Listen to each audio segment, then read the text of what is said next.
Oh yeah. Oh shit, it's happening. Oh yeah. That's right, folks. We got someone on the line. Hello and welcome to another edition of RSF Radio. I am your host, Joe Monday, and today's episode, a little bit of a departure. I've got someone on the line I've been trying to get for I looked at the notes, and it was from 2 months ago. And I was like, oh, beans. Kind of fucked that one up, schedule-wise. But I think it'll work out. You might have heard of this person. You've definitely seen this person's work. And if you don't know who I'm talking about, it's because their work was stolen. I'm talking about Stephanie Lindgren, a.k.a. Vexanie. How you doing? Hey, I'm doing quite well. How about you? I'm always in this state That of sounds promising already. I know. Yeah, I try to come in with when all the energy I bring up front. That's all. That shit's fake. That's none of that's real. This is a facade. This is a cry for help. Yeah, yeah. That's the mask. The mask that I wear is podcast host. On the inside, I'm just a crying child. I feel that. God, I wish I could cry. I feel that side girl energy. Oh, for real. Cool. No, I found the only thing that can make me. I just listen to baby metal, and that makes me cry. That's okay. That's a first, but hey, that's cool. The thing man. is, I don't know if that's a joke or not. So. Dude, the movie Artificial Intelligence, that makes me cry. So, and that was a bad movie by most people's standards. So that is hey, you're talking about the one with really the small boy that was Haley Joel Osment. He's a robot, and then he's going looking for his mom. That shit's sad. That shit's so fucking sad. And it gets so fucking weird. I've been meaning to revisit that movie in a minute. Because that's like a Spielberg. It's Spielberg, yeah. It's not Spielberg-esque in a way. I don't know. I can't rewatch it. I'll start crying. I don't want to be. I'll have an existential crisis and start thinking about mortality and stuff, and I just don't want to go down that route. Or just how we're almost on the precipice of that part in the movie where all the humans die. We're almost there. Yeah. There's also that. I want to live to tell the tale if there's anything to tell, but no. Yay, dystopia. Okay, I digress. This isn't a podcast about movies. This is a podcast about what's been going on the front page of our Street Fighter, or what's been going on the FGC in general. But before we get into the meat of the topics, I always have this space at the beginning of the show. If there's anything you want to pitch right now, where can people follow, anything you got going on the come up, you want to make sure that people get the hits out first, so that when people stop listening at the end, they'll have heard this part. It's like we've tricked them into listening to the pitch. Gotcha. I work in marketing, so I know this works. Okay, then. All right. Cool. So, follow me on pretty much any social media. You'll find me Vexanie and Stephanie Lindgren, or combine them and separate them. Either way, you're probably going to find me, whether it's Twitter, Facebook, Instagram, or even just Google, where people tend to steal my photos from. Hit me up. Follow me. Say hi. Any projects that you're working on or have worked on that you want to send people to? Reluctantly, because I'm quite shy about this, but I am nominated for esports photography. I know you're the biggest son of a bitch about this. I'm trying to build you up as the FGC representative and say, here is this incredible photographer, and you takes these incredible photos, and you're like, there's also some really good photographers in there. You should give. It's true, but I'm also just I don't know, man. Vote for me, I guess. That's cool. I just do my job, man. I understand that. But at the same time, it's also, I've received so much support from not only just the FGC, but a lot of esports communities in general. Thomas Tissio is even a little campaign for me called #VoteForVex. Getting serious. But no, I'm really happy to be nominated. Really happy to be nominated against and with these other awesome photographers, and I'm happy to be nominated to also represent. I guess you could say represent the FGC in the highly not FGC dominated award show. Honestly, thing. That's the we one have thing. some people on the panel. So we have Reinhardt. I think we have F Word as well. So there's representation there, but I mean, mostly it's not FGC. Yeah, like Kitty Kaboom's in there as well for cosplay. Yeah.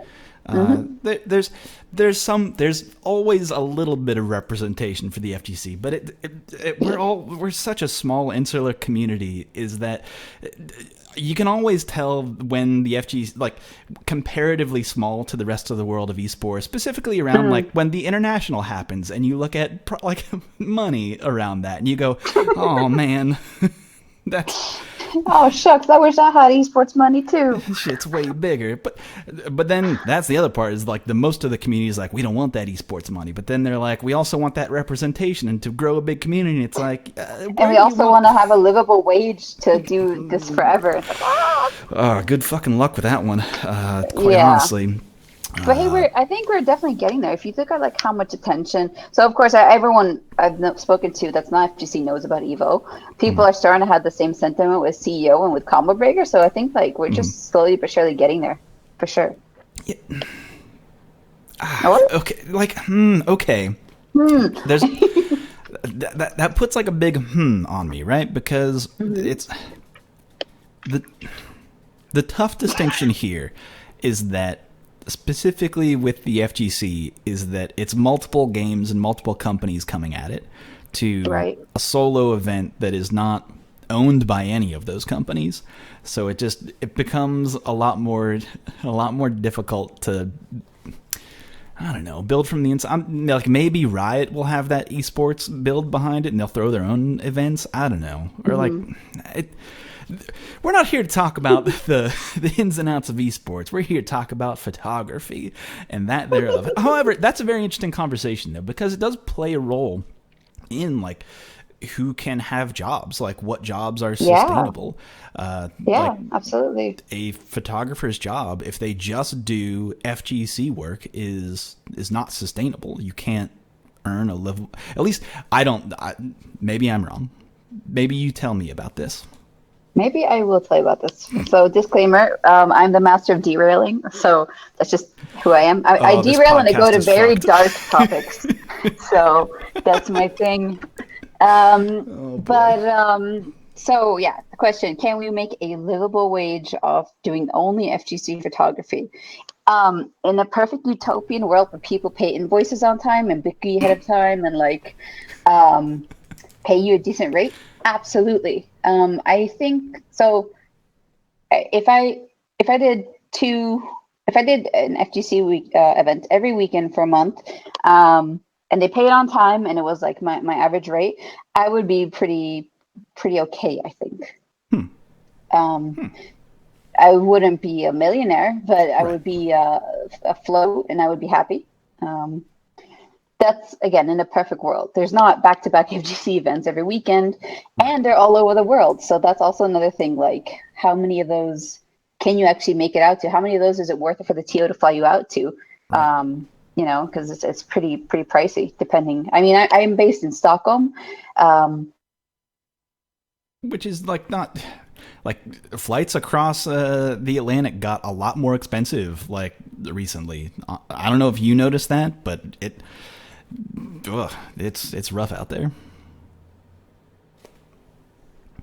So as an example, when I wanted to go to Combo Breaker this year, as soon as I knew the dates for Combo Breaker, I hit a brick and I was like, hey, flights are $250. Can I do you want me? Dude. Where'd you get 250 flights? Was it like WoW Airlines? Do you get like locked? No, it was a solid airline. It was a Scandinavian Airlines, and it was a good flight. And okay. Yeah, so shout out if you want to hire me, book me early because flights are pretty cheap. I mean, even for I was like, you know, kind of eyeing what it would cost for me to go to a Capcom Cup. It's like $300 round trip. That's actually not bad. Like no, not at all. Not at that time, like that time of year. Yeah, I guess because like Evo flights for everyone was like super fucked.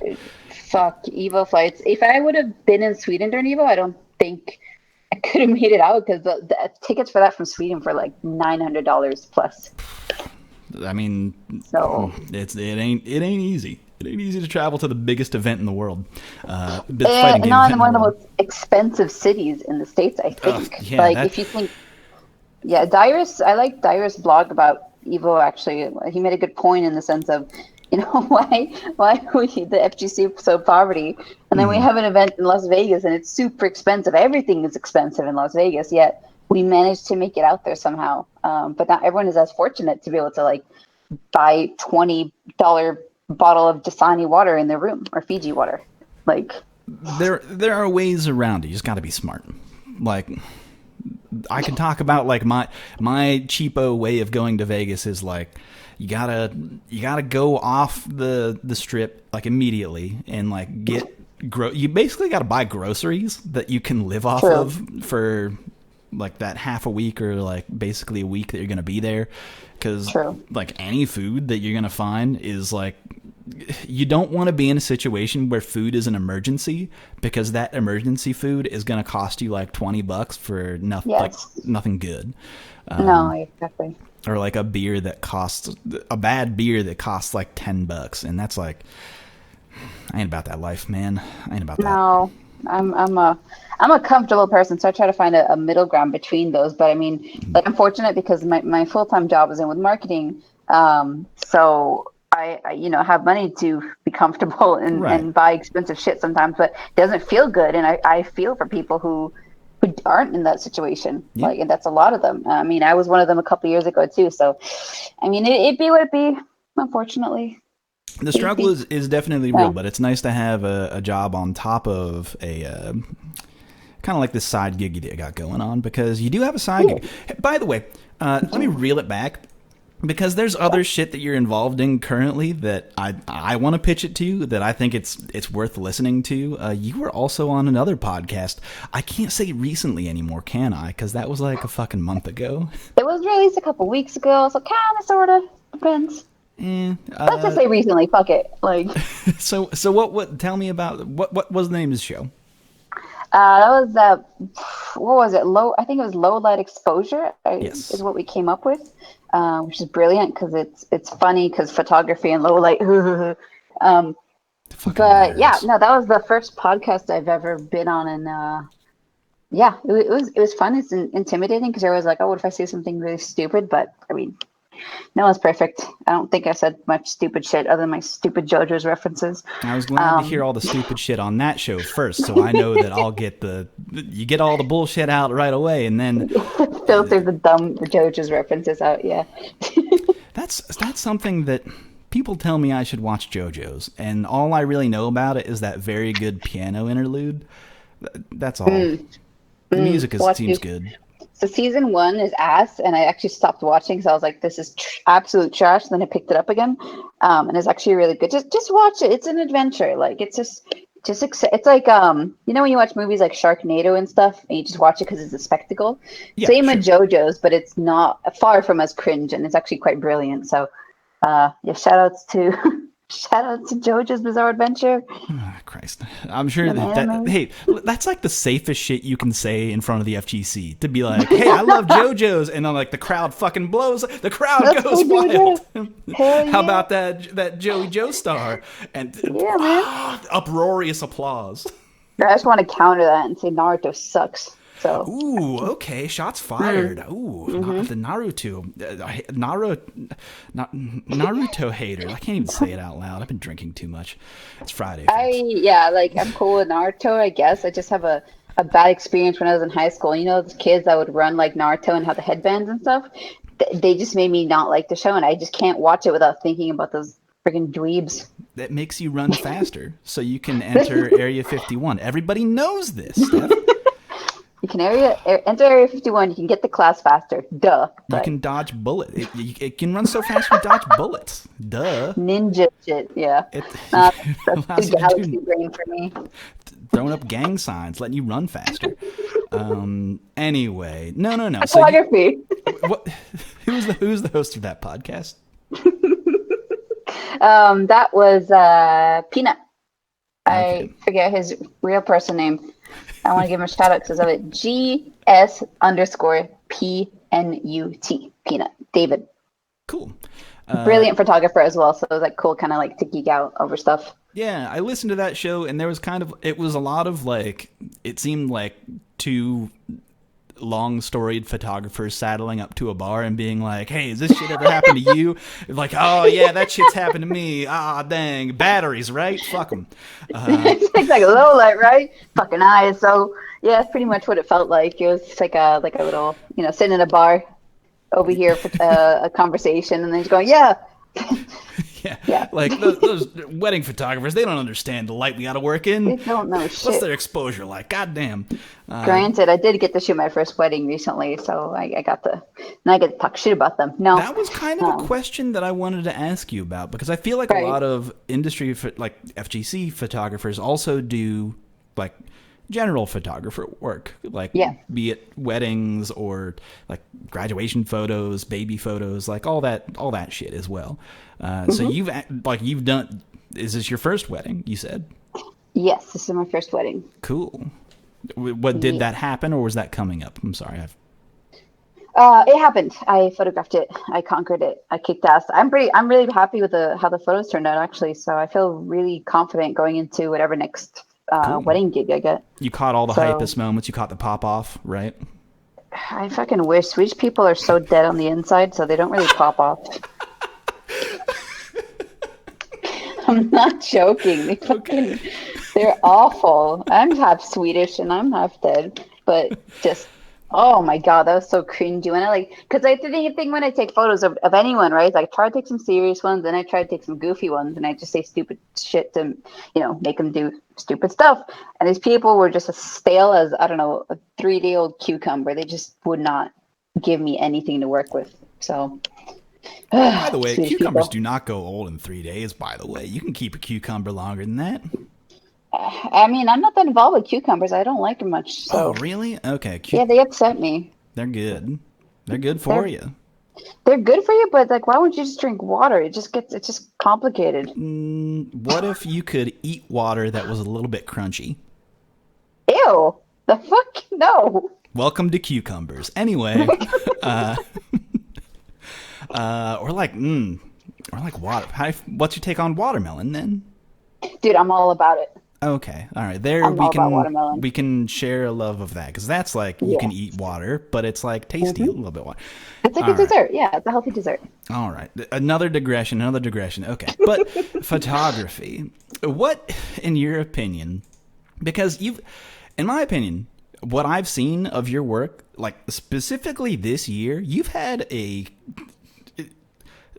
it's been like an incredible year. It's like every event you go to, I'm like, oh man, we're not going to get a better photo out of the FGC. It's not going to happen. I'm not going to see one. And then the next event you go to, I'm like, fuck. Redacted that earlier statement. Let's go to, no, this is the one that's good. How the fuck are you, what's going on? Dude, I mean, yeah, I take photos, but damn, shout out to these TOs hosting these amazing events, because without what they're doing, then I wouldn't have these photos. So that goes down to the lighting, to the staff that they hire, the way they set things up. I mean, I won't be able to get, it's obvious, but I would not be able to get Tasty Steve flying up to the heavens if they hadn't hired him, if they didn't put him there, if they didn't just create this situation. So I don't know. It's just the way they kind of turn out, and I'm really happy for that. And it's just worked out. And I mean, I kind of feel the same way you do. I don't like to talk about myself much and whatever, but when it comes to that, it's like a lot of events this year, I'm just like, okay, this is it. This is the photo. I'm happy now. It's good. And then the next event, I'm like, oh shit, look what I got. It just keeps building up, and it's so much fun. It's so exciting. Well, how? I don't necessarily know how to ask this question, but do you find yourself is it a luck situation, or are you setting up these shots of okay, I know that Tasty Steve's getting excited right now. Maybe I'll position myself to get in front of him. I'll frame him up, get the right lens on, and all that shit. Or I know that Arslan Ash is about to he's fucking killing it, so I got to get myself in next to the stage in a position. Are you setting up these shots? Is there a thought process behind it? Or are you just I was in the right place, right time? Yeah, I mean, that's pretty much it. Sometimes you have the option of where you want to be. So I think for the Tasty Steve shot, I walked out and then I saw someone was on stage, someone was photographing the stage from behind, And then I was like, okay, well then I'll take the commentator's desk. And then in Mm. combination with that, I mean, one of the reasons I kind of got set up is that I saw who was playing, I heard the crowd, I heard Steve, and then I was like, okay, if my calculations are correct, this room is gonna go fucking ballistic in a couple of seconds. So I need to get ready for that. And I know that, for example, Steve will give me the shots by just being himself. But I think a lot of stuff is calculated based on like, what do I hear? Who is playing? How's the audience responding? And then all of it kind of creates a formula. But a lot of times it's about being at the right place at the right time. So like the Arslan Ash photo, I mean, I didn't really feel like I stood at any kind of like advantage point that would give me a sick shot. But then he did what he did. And I was like, fuck. This is too good. Thank you for doing this, because it framed everything perfect. His name was right there. You were like level with the stage, like everything about it. The thing is, like when he won, like even I got teary eyed, and I was like, this is fucking magnificent. So then when I got the phone, I got framed. I saw it as well when I was looking into the camera, and I saw his name, I saw the victory, I saw everything he was doing, and I just try to combine that as much as possible. Very few times, like if someone like jumps up in the air, very few times we have enough time to go, okay, I want to get this angle, I want to make sure this person's in the background. But he was, just doing something that I've never photographed before, and that allowed me to frame it, I guess, the way I wanted to. But if he jumped up in the air, then that's it. It's GG's. It's whatever it needs to be. So yeah, I suppose that FGC photography is interesting because you have to. It's not in that moment. That's like still, but at the same time, like you can have so many action shots. Like you got Tasty Steve at the apex of his jump in like in a fast motion kind of like. Is there a different? Do you have to prepare yourself differently for something like that, or is it just like you happen to have the right settings to capture a moment like that? So what I do with most of my events is I kind of have different settings on my camera, so I custom do each setting. So like if I'm shooting commentators, or if I'm doing the main stage, or if I'm doing a dark room, I have 3 different like kind of custom settings that I can do. So that's already preset. But when it comes to like just capturing the moment, I'm just the closest is such a lame way to describe it, but the closest I can get to it is kind of like being like a sniper. Like you're just waiting for it. Sometimes you just need to hold your breath, and then you're holding your gear and you're just waiting for that moment, and you know there's only 10 seconds left. So you're doing like a mental countdown, and then as soon as you get that like KO or whatever it is, you just go nuts with clicking that button, or just rapid fire. Take as many as you can and then pick the right one to exactly okay.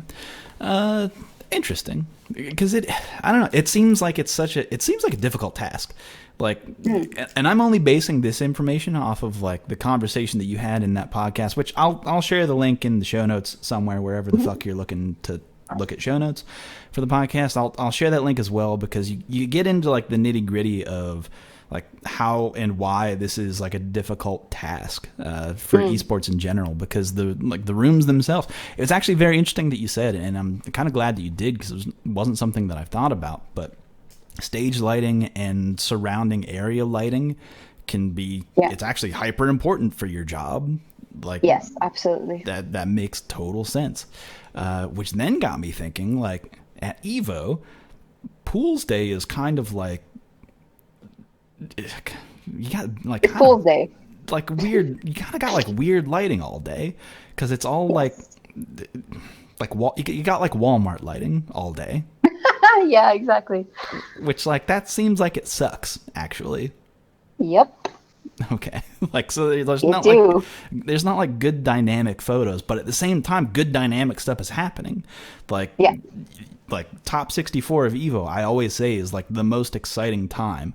Like there's so much energy in such a tight, packed space that it is bottled. It is there for you to look at. But at the same time, it's under like this fluorescent lighting, like that is not very picturesque, let's say. But no, it's tough. It's like the CEO is actually worse, because like everyone ended up this like piss yellow color. They ended up looking like the Simpsons, everyone. And that's kind of hard to fix. Like everyone was having issues with it. So But that's one of those things too. Like you just have to for those. So for like pool pictures, I'm also very specific because there's pool pictures where it's like dude just playing, and then there's we get closer to top 64. It's still the pool environment, kind of the background and everything, Right. but there's more shit happening. So it's a bit. That's the thing with I think I mentioned in other podcasts. You just have to deal with the cards that you're dealt. Like you can't go, oh, this lighting sucks. I mean, you can, but no one's gonna fucking care. Right. Do your job. Well, do you think that FGC or like you, let's say you and maybe some other photographers in the business go to Rick and you say, hey Rick, can we get interesting lighting in the pools region so that like shots can be exciting? Because he seems like the kind of guy who knows how to pitch a tournament. He seems like the kind of guy that would be interested in marketing material, using shots like that. Do you think that there's enough like maybe enough fervor for someone like him to be like, you know what, you might be right, let me change a little bit? Or my other brain, my TO brain, is like, fuck no, we have to have our bracket runners like holding like figuring and finding people, so like fuck you, fuck off. I need good lighting at that time. I can't afford to have like dynamic lighting in this area. But anyway, still, the question goes to you though. Yeah, so with that, I think, so for Combo Breaker and Rick, I think like previously we worked with a guy named Greek, and he's like a lighting dude for Coheed and Cambria, actually. Oh shit! Okay. He's awesome at what he does, and he's just a great human being. Yeah. So he knows, and he like hires a team for that. So they got it covered. Top of that, I'm not bothering Rick all Combo Rican other than to tell him great job, because he has so much other stuff to worry about. But like if he had the power to like Thanos level snap his fingers and then fix it, he would definitely do it, because he's also an artist, right? So he gets it for sure. That's why I brought him up specifically. He's like he would be the guy who would actually give a fuck about that stuff. Yeah. No, he would probably say just go to Greek, and I know that by heart as well, or the lighting dudes. But even then, like I don't like to bother people. I don't like to ask questions. I like to figure things out for myself until it really doesn't work. So I just find the angles myself, and I'm like, okay, well, if I do it this way, I can get that lighting in the background, which creates a bit more interesting pictures. So like for my photos at Combo Breaker, I try to always, so for example, in pools, always take a photo of a player and face them with a stage in the background, since there's multiple stages at Combo Breaker. Right. Because each stage has a lighting, and therefore it could create more of an interesting photo, as opposed to someone who's playing in the background is the fire exit, Right. Yeah. You want to be aware of what will be your backdrop. Yes, exactly. Cool. Okay. I think that, but like in addition to that, do you think that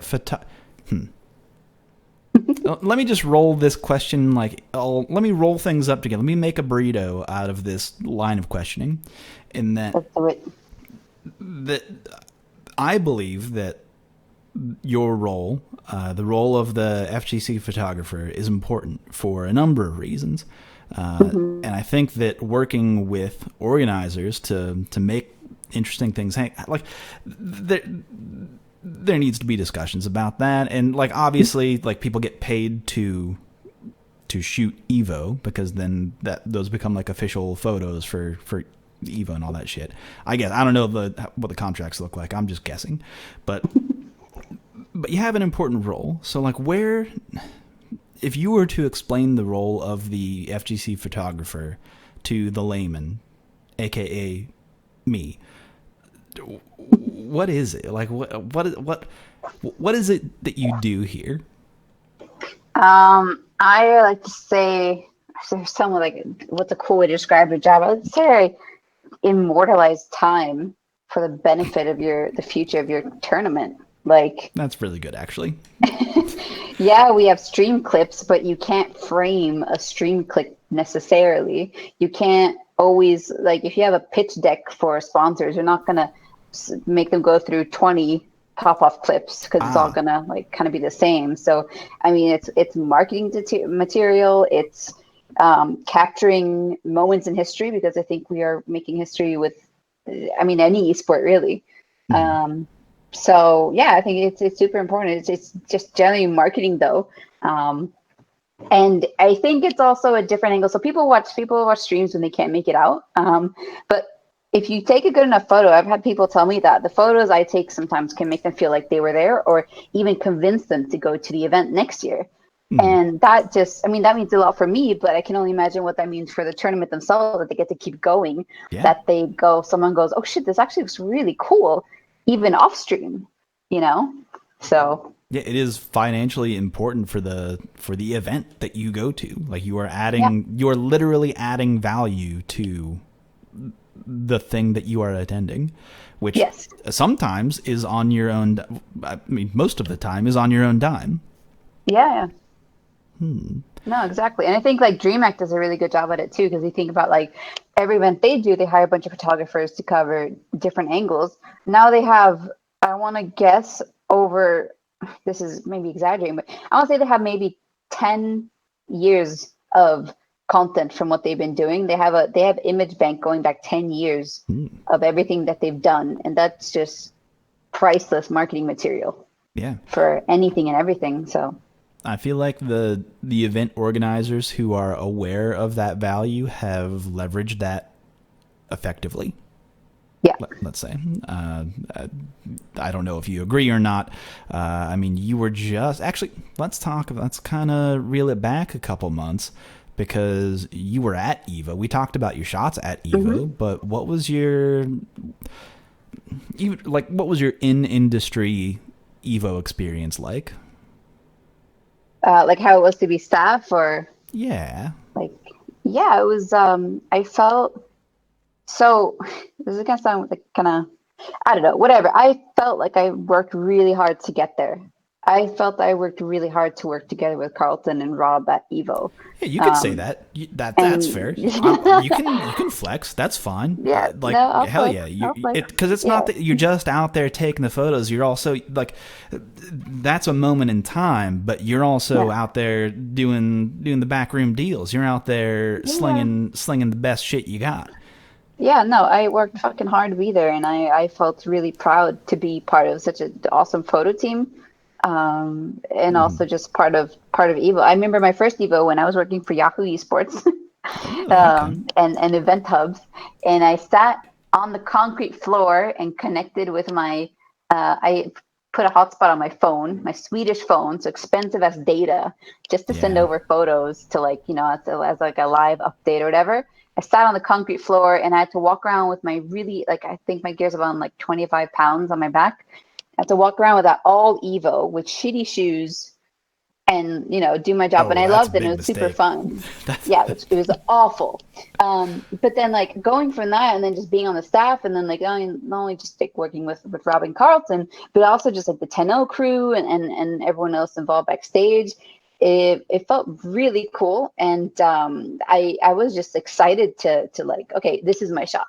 This is the first time they're doing a third photographer. This is the first time I'm doing EVO. Let's fucking do this. I'm going to prove why I'm here even more. So yeah, no, it felt great. No, a lot of work, but there's a lot of work on the day ofs and also weeks after, because photography isn't just taking the picture. It's a lot of it, but there's a lot of post work that needs to be done, let's say. Yes. I don't personally know that. I was actually just guessing. I don't know if that's true at all. Oh, you're absolutely correct. Good assumption. Sometimes I roll the dice. I'm a geef main. But no, it's my favorite combo then. But yeah, go on. We'll get to that. Yeah. Listen, we're only half hour into the show. That's at the end, which we'll see where that comes.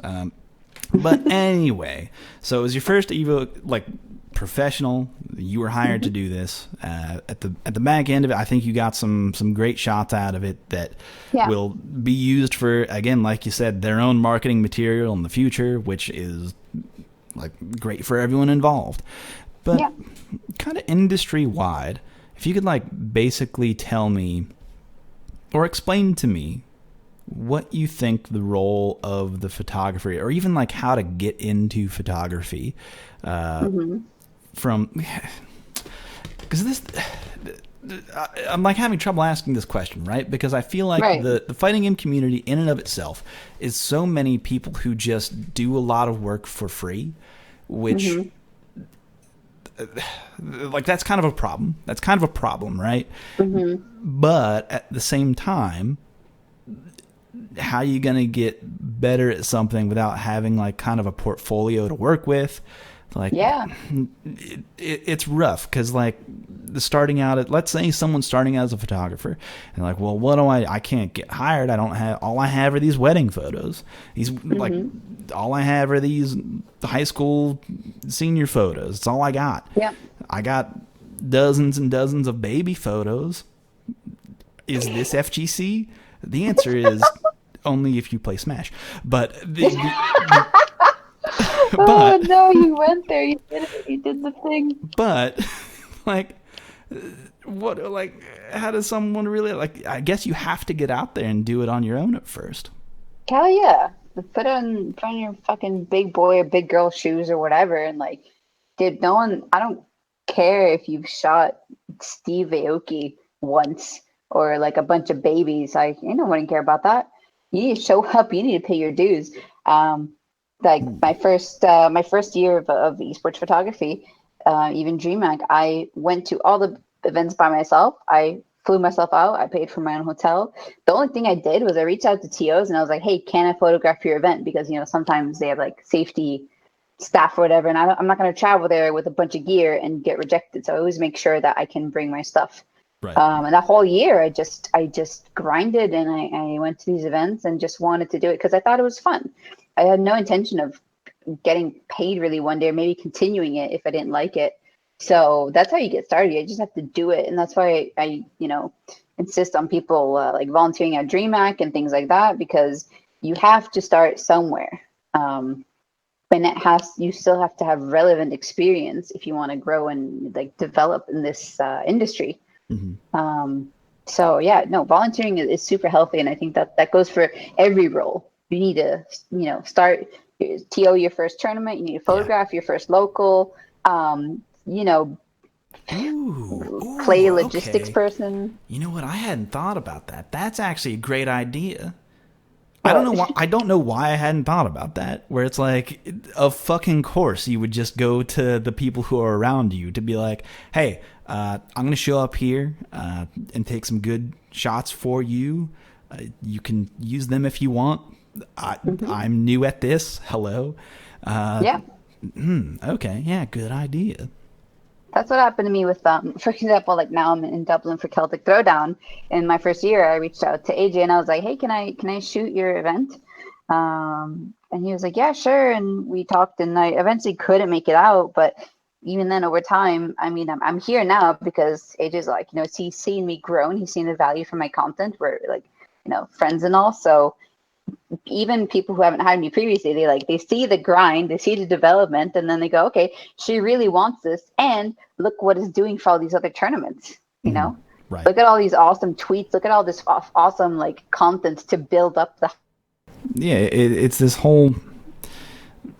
You're building other people's like back catalog of how they can pitch themselves in the future, so it's all good shit. For sure. So let's maybe move on to let's get a bit dark, because it's not all, hey, the industry is maybe it is, because I think that the growth is, sometimes you see some shit, right? Yeah. I feel like the larger an event is, or the more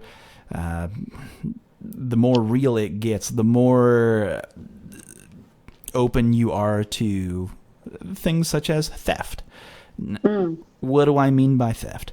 So I see this a lot, actually, more than I would like to, but specifically for people in the FGC, or maybe like in all of esports, let's say, you take your shots, right? You own your shots, but what if someone just uses that material and doesn't ever credit you at all and actually takes away your watermark? Has that ever happened to you? Oh, my friend, has it ever happened to me? Yeah, I think like, it's just, if you just do it, you're just a fuck face. Like straight up. Like, so the thing about, you can Google, this has happened before and I do not condone it.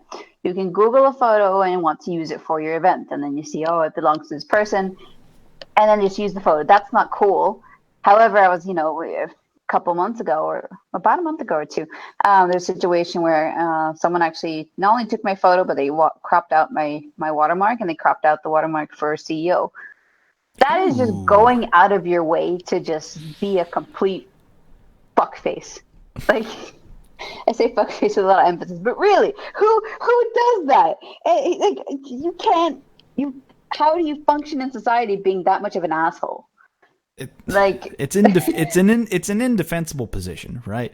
No, exactly. There's no situation where someone's like, "Oh, well, I thought that was totally okay," without paying you or asking you. Like, no, that's just not. No. I found this on the internet. It's free, duh. Fuck out of here. Like, things. I don't know if you know. I wish I had a proper response, but it just makes me so angry. Steph, I don't know if you know this, but if I find it on the internet, I can just have it, right? That's how the internet works, right? I thought so. It's a free-for-all for memes. The thing that gets me is when it's like big businesses that do this shit too.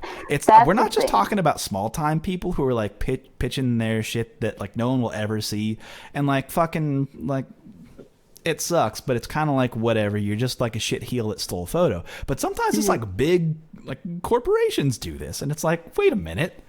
That blows my mind. Like, how did that happen? Who okayed this? No.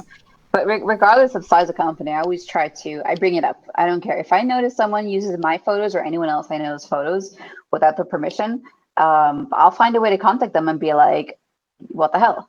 Put them on blast. Put them on blast. Like, I'm pretty shy about doing that compared to other people, but really, like, I'll support my friends, and I know they support me when things like that happen, because it's just unacceptable. And I mean, you can have the excuse that they're a small company or whatever, but they gotta learn. They gotta learn, no matter who they are.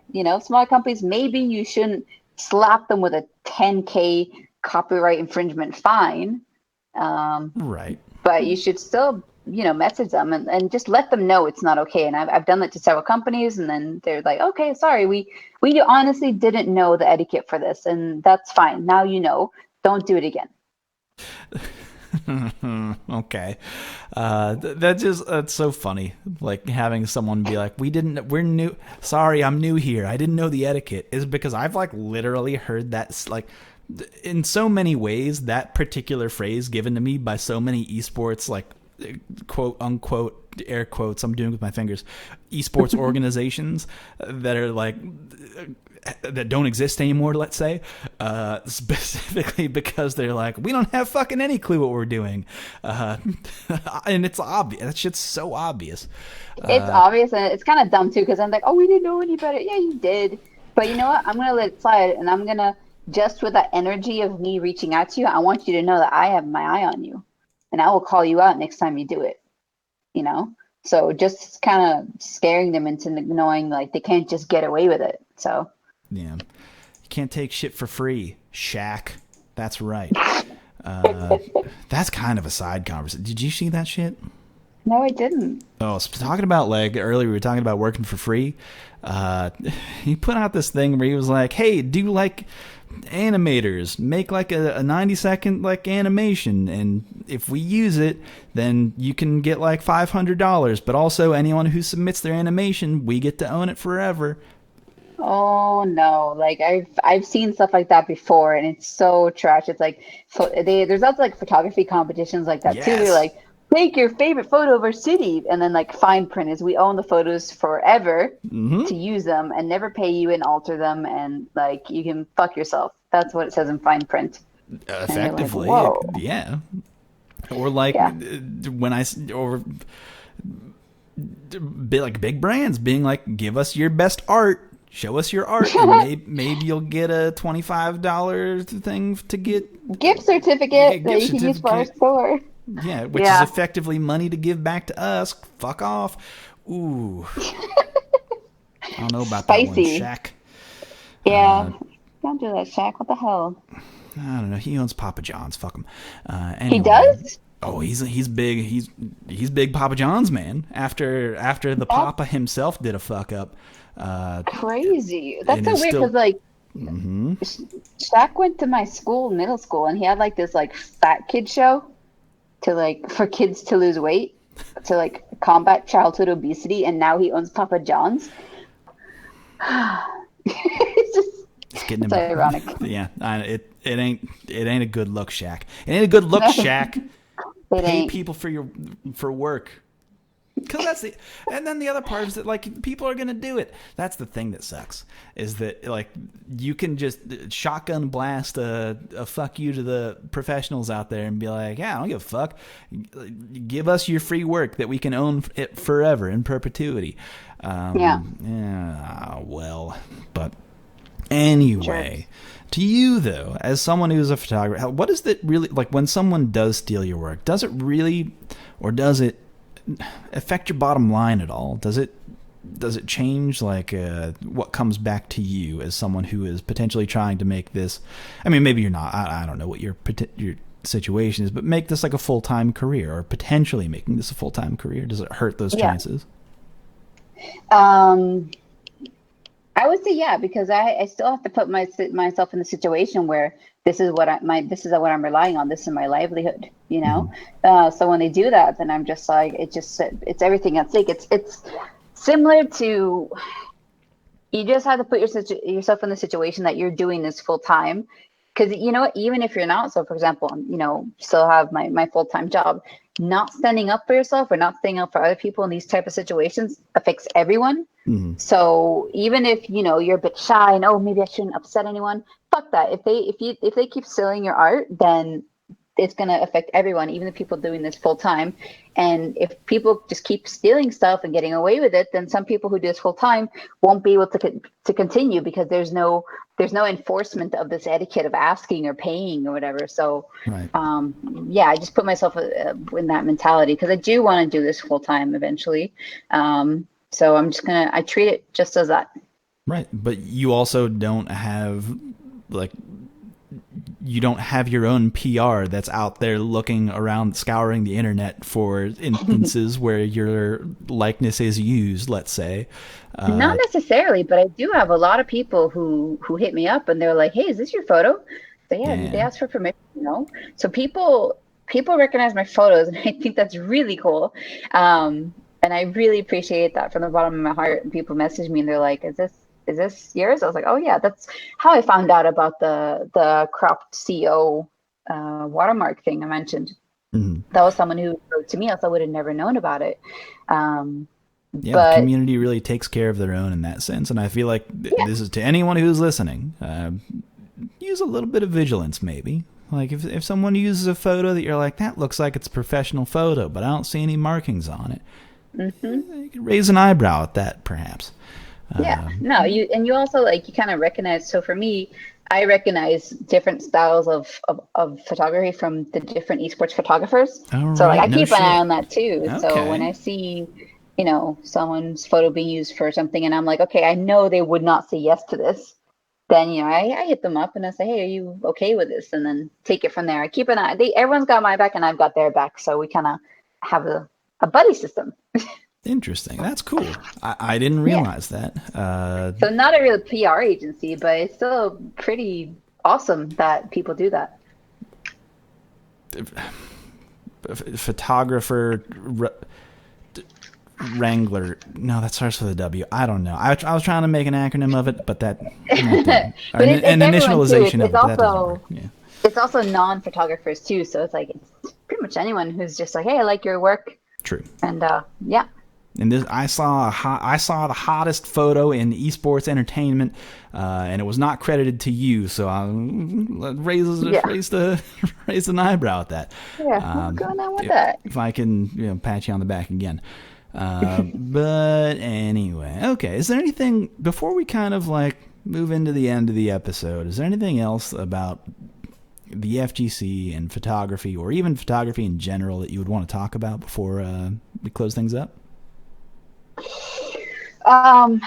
That's a great question. Is there anything you you're want to add passionate to about? it? Anything you want to talk about? You want to talk up like Celtic Throwdown at all? Which I'd be cool. That seems like a great event. I've never been to it. Seems dope. I wanna give a shout out to the European FGC, because as much as you've seen me grinding, these people have come so far with everything they've done. I'm so fucking proud of every single TO, every tournament I've been to, or even just like stream monitored. The European FGC is stepping up so much in quality and how we're running our events. Hell yeah. And it's so impressive, and I'm really proud of them, and I'm so happy to be a part of it and to like help them as much as I can. I don't care if it's a local or a ranking or a premier or anything like that. Yeah, EFGC, God bless. Yeah, I agree with that. It's one of those weird things where the EU kind of fucking crushes it, but doesn't necessarily get they don't get like credit where credit is due, almost like. No, exactly, because we don't like have an Evo, and like we're not quite there yet with some of our events, but the people are putting in the work for this. There's people who want to do this full time. Like there's people I see in the EU who are in similar roles to successful TOs or successful full-time TOs in the States. Mm-hmm. And I know they're going to get there because they have that passion. And I think that's what kind of makes a successful event is people who are there and make it work. Everyone has this thing in common of being this self-driven, self-motivated, disturbingly hardworking personality types, and that will take you places, no matter what industry, I think. But I see that a lot in the European TOs, so it's just a matter of time, really. Mm-hmm. But they're understanding the value for sure, and I think like just them seeing the value in me says a lot. So, all right, and again, want to remind people, vote for Steph. Vote for me. Vote for Steph. That'll be shared. All that esports awards and all that shit. Because you got like a fucking medal. They gave you a medal. They gave me a medal. That was so cool. I love it. You're like, it's official. It's official. It's real. And everyone's like, aren't you, the people on my job are like, aren't you like the best esports photographer? And I'm like, I guess. I don't know. I was nominated. They don't know much about it, but they're sweethearts and they try to support where they can. But I mean, that's why I gave a shout out to the other photographers, because I'm like, I don't want them to check out esports photography and esports just because of me. I want them to check it out and stream monsters to, maybe get into it themselves. So. Yeah, be a add to the community, maybe, for once. You fucking slack-ass motherfuckers out there. Don't just consume. What the fuck are you doing? Get off your fucking ass, follow your passion, and do what you want to do and put good into the world, you fucking asshole. Pretty much. That's right. I think there's a place for everyone, to be honest. So there's positions to fill at every event, so just give it a go. It feels really good to be part of not just the FGC but also part of building an event. Okay, now I'm not the person actually building the stages and whatnot, but just being able to support that and have those people and call them my friends is something that's really, really special. So and I think for me, like you said, though, you're totally a part of that. It's without esports or FGC photographers, there wouldn't be that good material out there to share and let people know what events are about. I think credit's worth it. Yeah, I think it's important. And also shout outs also to DreamHack. I mean, like I mentioned in the previous podcast as well, when I went to my first DreamHack, I was volunteering. Long story short, it got me out of a really, really dark place just by being a volunteer and being surrounded by like-minded people who are equally passionate about gaming and just all around just awesome people. So yeah, give it a go. If you're depressed or anxious or something, you'll meet some really cool people in this community, and that can, it helped me, it might help you. So that's another angle I really would like to highlight. No, I think that's entirely true. Getting out, get some fresh air, go outside. Fresh air, that's debatable. Well, yeah, it depends on whose pools you're standing around. They're some stank ass motherfuckers, man. Like, rule number one. Dude, I have smelled some smells this year. I don't know how people manage. Like, wash your ass, dude. That's the step your one. ass. Like, how do you walk around smelling like Cheetos? How is your body odor Cheetos? Like, what the fuck are you doing? it's really just like, you know how like people say like you are what you eat. Where I feel like it like changes your DNA to the point of like it's so like this processed cheese dust that like gets into your skin to where it becomes a part of you, and you become the Chester Cheeto. You become the Cheeto. Yeah. Oh my god. Oh. And it comes out of you in the most inopportune ways. Like just squeezes out of your pores and just. Yeah, it makes all handshaking situations as bad. Which, by the way, don't shake anyone's fucking hand if you're going to an event. Fist bump only. I mean, if there's anything I hope people take away from this podcast, it's wash your ass. Wash your ass. Vaccinate your kids. Because that's the other thing. Dude, fucking Evo, man. Oh my god! Yeah, the. Oh, hey, God, welcome to America. Evo. Vaccines are optional. America. Fucking not gonna. We don't have time for that one. We don't have time to discuss the importance of vaccinating your children. But regardless, but in all fairness, it might not have come from the FGC. It might have just been a Vegas wide thing. There were different patient zeros, let's say. Jesus Christ. Which is in and of itself terrifying. But anyway, so folks, let's move on to the end of the show. Steph, it has been a pleasure talking to you. Thank you for your time. It's late where you are right now. It's actually only 11, so I'm good. Oh, really? Okay. I thought maybe I was like ahead of... Yeah, no, you're right. Okay, cool. I was like ahead of myself for some reason. But anyway. Yeah, no, we're good. We're making good time. I cannot let you go without asking a line of questioning that I ask everyone, and as it is their first time on the show, and I think that it can tell a lot about a person by the way that they answer the question. It comes in two parts. The first part of the question is, what is your favorite normal attack in any fighting game? Sagat heavy kick. Okay. Is there any particular Sagat or just like Sagat? I mean, it's like basically just seeing that giant ass leg fly in the air and just, I just love it. No, I agree. Why exactly? What is pleasurable to you about the Sagat heavy kick? Just imagining doing that to people who crop my photos. No. You're gonna like Tony Jaw someone right in the fucking face? Okay. Like, I know, because I just picture myself, like, after, like, a good workout, like, a really good leg workout, when your leg feels all, like, massive and pumped, and how good it would feel to just kick someone like that. It just, to use all that powerful leg energy to, like, really Muay Thai someone right in the jaw with your fucking taped up shin ready to go. Muay Thai and anti-vaxxer in the face. Just, yeah. If only we could get Tony Jaa to fight all the anti-vaxxers. In a perfect world. He might be one himself, honestly. He kind of went fucking crazy.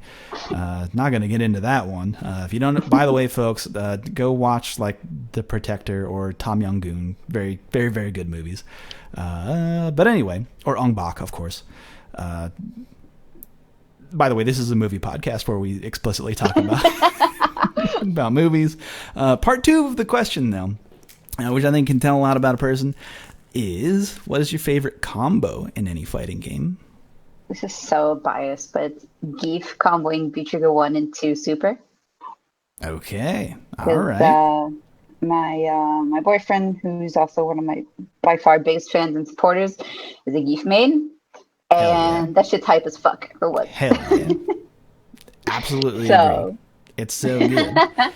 You're also very biased in this topic, but no, I just love seeing him like just win. I mean, mainly with Geef, because Geef is hype. Like, I think he's hype. I think him. I love seeing Abigail. I just want to see the world burn. You know? Yeah, fuck them up.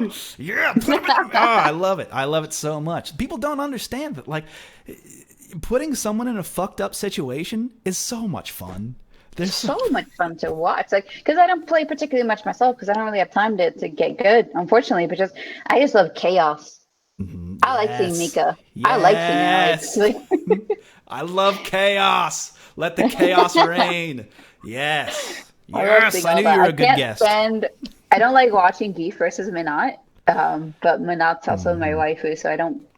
I like seeing her on screen, but she's a bitch. Yeah, there's not a lot of chaos in that matchup. It's a lot of like controlled. You stay over there.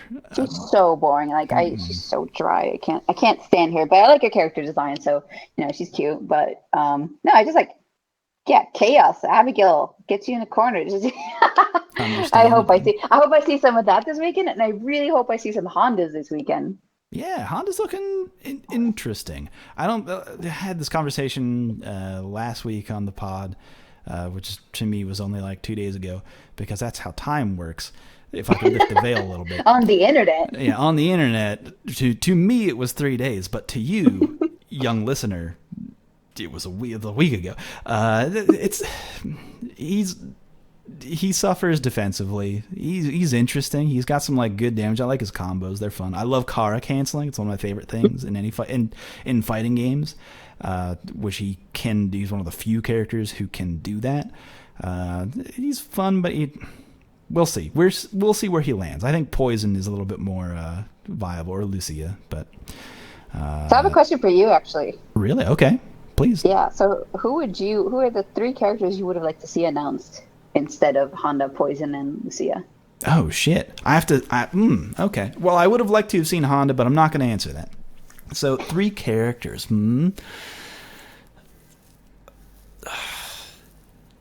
Eagle. Okay. Get Eagle in there. Get Dudley in there. Get Dudley. Okay. Some classy gentlemen. You can't put Q in the game. That'd be dumb, because you already have G. So that shit's stupid. Don't worry about it, kids. I get it. G's a popular character. I love Q.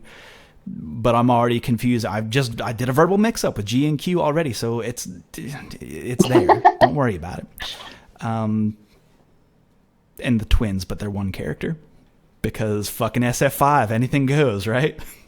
Pretty much. YOLO. Wouldn't that be something if they were like, hey, the twins are out, but it's one character. You pick Yun and Yang, one character. Pretty much. That would be they're both their own V-trigger. Yeah, that would be an extremely fucked up thing for Capcom to do. So just fucking let chaos reign. I don't give a shit.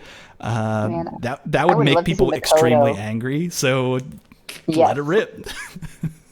No, like I said, I love chaos. I'm happy Honda made it. I don't care what anyone says. I want to watch the world burn. I really wish Makoto would have made it too. Oh yeah, I think that would have been yeah, fun. definitely. I think she would be a fun. That's one of those characters where I'm like, she's super fun to put in a game, but I think that they would nerf what makes her fun in other games. Wow, maybe, I don't know, because it's like a lot of characters have extremely explosive V triggers, which is like kind of her thing, is explosive damage, to where I feel like Makoto in Street Fighter V, if you allow her to. This character, by the way, this character doesn't exist, and I don't know of any plans for this character to exist. But if Makoto if she gets into Street Fighter V, if she pops V trigger, you are dead. That is how she works. That's kind of how I see it as well. That's why I want her in the game. She just, that'd be sick. But hey, I think I said it too. I was like, Honda's gonna make it, and was like, don't say that. So I'm sorry. Don't want to say it out. I don't know why people don't like him. The man fights in a bathroom, and I like that aesthetic. Dude, his stage is a shit. I love his stage. It's very good. It's a classic. So, yeah, exactly. But I'm not the one that makes the rules. I just take the photos. I have an additional question for you. Pop quiz, motherfucker. Oh, fuck. I know. Check this out. We've talked about normals. We've talked about combos in fighting games. What's your favorite lens and aperture combo, maybe? Lens and aperture combo. Oh, my favorite lens is my 1635. Aperture, I mean, it depends, really. I have to say 2.8 because it just works. It's like the standard. If I can raise it, that's cool now, but 2.8 is where it's like, none of my lenses are under. All my lenses are 2.8. I can't do anything higher than that. It's just it's not meant to be. So that was it, right? Lens and aperture. I have no fucking clue what I'm talking about. I don't know what I'm surprised that was a question that was able to be answered, to be quite honest. I'm proud of you too. You're making really good assumptions. You're like, I assume you guys the dice. edit your I'm photos. a geek main, baby. Let it ride. Let it 50-50. I just said words that I knew, and guess what, folks? There was an answer. There was an answer. No, but anyway, thank you so much for joining us on this this episode of RSF Radio. It has been a pleasure talking to you to learn a little bit more about the industry and what things are like for a photographer out there. It's hard out there in the streets. It is. But before you go, let's do the pitch again. What do you got going on? Where can people find you on the internet? People can find me on the internet by searching for Vexanie. I'm on Twitter. I'm on Instagram. I'm on Facebook. Or Stephanie Lindgren, my full name. I'm nominated for Esports Photographer of the Year again. So if you like what I do, you can vote for me or check out other artists because they're also great. I'm here at Celtic Throwdown. It's going to be a sick weekend. After that, DreamHack Montreal. After that, Arctic Invitational. I'm busy, but not busy all the time. So just say hi. And if you guys have any questions about photography or anything like that, just hit me up. I'm a very open book that can derail conversations and go to a very dark place. I don't know. So let's just talk. This podcast didn't get dark at all. We didn't even talk about my depression and the. we tapped into it at first. What did we say about I forget what it was, but don't worry, folks. This podcast is just a facade. Yeah, exactly. There we go. That's what it was. It was a facade. Yeah, if you want to see the real darkness, follow me at Super Joe Monday on the Twitter.com. The real darkness. Profound sadness. It's all just brick pics there, which are joyous and good. To be honest, that's you get the unsolicited brick pics over Twitter. And it makes everybody smile. I'm sorry, I just can't. It makes me smile too for multiple reasons. It is a dog, and it's also my boyfriend's handle. So yeah, true. I get it. Yeah. It's just like a double. He's a heartbreaker. Meaning. He's a heartbreaker. I got one today. One of my favorite things. This is like a good photography joke. Brick. Okay, so people who don't know. Fuck off. But my dog, for people who do know, they would know. If you were cool, you would know. Brick, my dog, not your boyfriend. He's small boy. He's small boy. 11 pounds, small boy. And one of my favorite things, my favorite photos of Brick is when he's like far off in the background because he's small, but like his ears very big. It's very funny to me. Every time it gets me. There's not really a it's not really a photography word for that, but just small boy in background of photo, very funny to me. I need to see this photo. There's a very good one where I snuck up. He was hiding in our bed, and his little ears like popped out from like behind the covers, and it's like just his head, and from full length bed shot, and it's just him. It's choice. So it makes me laugh every time I see it. I can't wait. Oh my god, I love it. Oh yeah, shout out to people. I love animals. I mean, pictures of your dogs and your cats. And everything you got. Yeah. Cute animals. Let's go. Not babies, though. Yes, please send all your unsolicited animal photos to @Vexanie on Twitter.com, to Vexane on Twitter.com, because that's probably how you read it in your brain, you idiot motherfucker. But anyway. I said not babies. That sounds cool. I care about some of my friends' babies. I'm not going to lie. Just, yeah. I always wonder that. Do people... never mind. I'm not going to get into it. No. Go ahead. Listen, I got time. I got shit to do right now. Like slightly offensive. Like I don't know if I should go there. Oh, far be it from me to air any offensive material. So okay, this doesn't matter because I'm not targeting anyone. I'm just wondering: do people know if they have like an ugly baby? Do people know they have an ugly baby? I don't think they do. I think they lie. The lie becomes so. It's the same thing. You know how like people who are hoarders don't think that they have a problem? Right. Like they don't think that their house smells. They don't think that their house looks bad. They're like, this is my house. This is the good place that I live. It's like the same. It's a problem. Yeah. With when you have an ugly baby, guess what? There's a mental block. That's your ugly baby. That's your ugly baby. But you have a mental block that prevents you from seeing ugly baby. But guess what? That's good though. That makes me really happy because can you imagine if like they knew, and then they just didn't want it anymore. I think All that's just See, like this is the dark side I'm telling you. I think that might just be like a human behavior, right? I think we can study early humans at the start of humanity, learn this defense mechanism of, when they see an ugly baby, they don't, their brain prevents them from seeing it. Really weird. It saves them from predators. Fair, I mean, I think we're also naturally inclined to think that babies are cute, so I think it also falls on us. But yeah. I don't know. Listen, sorry for all you babies who are out there who are listening. I ain't cool with you. I can't fuck with you. I'm sorry. Sorry, babies. Listen, you babies who are clearly listening to this podcast. Listen, I know I get a lot of write-ins for this podcast. There's a lot of reviews that are like, I think this show's pretty good. By the way, I'm 3 years old. What's Street Fighter? Listen, babies. One, thank you for listening. It pumps my numbers up. That's great. But also, fuck off, baby. I don't like you. I don't like the shit you're bringing to me. I don't like your problems. I can drive a car. I don't I'm not worried about your life, baby. Get out of here. Same disclaimer. This is not a jab at any babies out there. I'm just theorizing.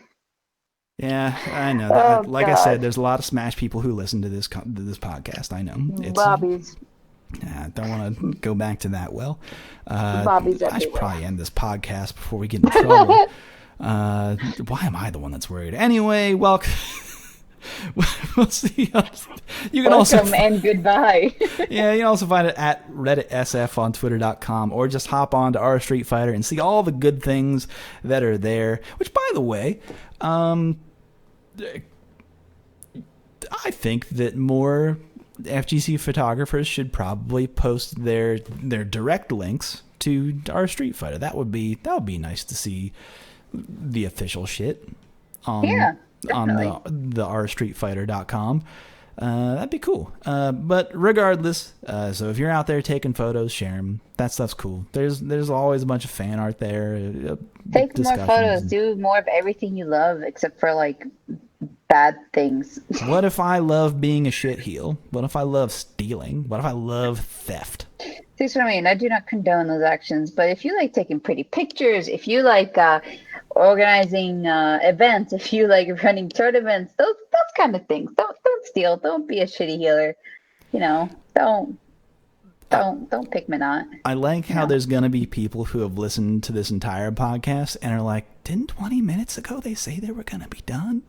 Or what the fuck is wrong with them? She's just going on tangents at this point. Or they hear us say that first bit and they're like, wait a fuck, there's 20 more minutes? What? Did they really talk about their Twitter handles for 20 more minutes? I was going to hang up, but I'm a baby and I feel targeted. Oh well. All right, babies. Good night, baby. Good night. This is getting weird. Thank you for listening, baby. Stop this. End this now. All right, we will. All right, folks, thank you again for listening. Catch this show every week, every Thursday, for another edition of RSF Radio. Don't forget about the tournaments, big tournaments. Monday and Friday is the R Street Fighter tournaments. I was going to say the biggest weekly, but I think that the Sam Show weekly. By the way, shout out to Jeff the Hero. He got fully endorsed by SNK. They were like, we're going to throw our weight behind this tournament. And he's been getting big numbers every week. And I will tip my hat and say, congratulations, Jeff. I think that you now run the largest weekly online tournament for fighting games. So good shit, man. That shit's awesome. But anyway, that's a show. Catch you again on another, before I say something damaging to my career. Take care. We'll see you next I'm never going to be a baby photographer now. This is going to get me blacklisted. No. Ending this I had a tangent in my head. Cutting that shit off. Take care, folks. Let's just end it. I'm sorry. Bye. Thank you. See you next week. Bye.